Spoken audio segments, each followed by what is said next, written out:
என்னப்பா இந்த நெக்லஸ் பார்க்கறதுக்கு டைமண்ட் லுக்கில் இருக்கேன்னு சொல்லி நான் இந்த ஷாப்பில் போய் கேட்கும்போது டைமண்ட்லாம் இல்லைன்னு சொன்னாங்க. சரி ஓகே அண்ணா கோல்டா அப்போ எத்தனை பவுனுன்னு கேட்கும்போது இது கோல்டும் இல்லை அப்படின்னு சொல்லிட்டாரு. எனக்கு ஒன்றுமே புரியலை. அப்புறமா தான் அவங்க சொன்னாங்க இது கோல்டு பிளேட்டட் சில்வர் நெக்லஸ்னு சொன்னாங்க. பட் பார்க்கறதுக்கு சுத்தமாக அந்த மாதிரி இல்லவே இல்லை.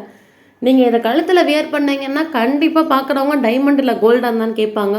பிகாஸ் அதில் இருக்க ஸ்டோன்ஸ் எல்லாம் அந்த அளவுக்கு வந்து பார்த்தீங்கன்னா கிளிட்டரிங்காக இருக்குது. அண்ட் நம்ம பேஜை ஃபாலோ பண்ணுற எல்லாத்துக்குமே கண்டிப்பாக தெரிஞ்சிருக்கும் நம்ம கிட்ட கோல்டு பிளேட்டட் சில்வர் ஜுவல்ஸ் எல்லாம் இல்லாத கலெக்ஷன்ஸே இல்லை. ஸோ உங்களுக்காகவே நிறைய பேர் எதிர்பார்த்த மாதிரி கோல்டு பிளேட்டட் சில்வர் நெக்லஸ் கொண்டு வந்திருக்கும். இது பார்க்கறதுக்கு எவ்வளோ அழகாக இருக்குன்னு பாருங்க. அண்ட் இதுக்கு மேட்சிங்காக ஒரு இயரிங்கும் இருக்குது. அதில் வந்து பார்த்தீங்கன்னா இந்த ஃப்ளார் டிசைனே 3 லேயரில் இருக்க மாதிரி வந்து உங்களுக்கு ஹேங்கிங் டைப்பில் கொடுத்துருக்கும். அண்ட் ஏதாவது சாரி வியர் பண்ணி நீங்கள் அந்த ஒரு செட்டை போட்டிங்கன்னா ரொம்பவே அழகாக இருக்கும். அண்ட் உங்களுக்கு இது வேணும்னா மறக்காமல் ஸ்க்ரீனில் இருக்க நம்பரை கால் பண்ணி உங்கள் ஆர்டர் நீங்கள் ப்ளேஸ் பண்ணிக்கோங்க. அண்ட் நம்ம சேனலில் புதுசாக பார்க்குறவங்க பேஜை மறக்காமல் ஃபாலோ பண்ணிவிடுங்க.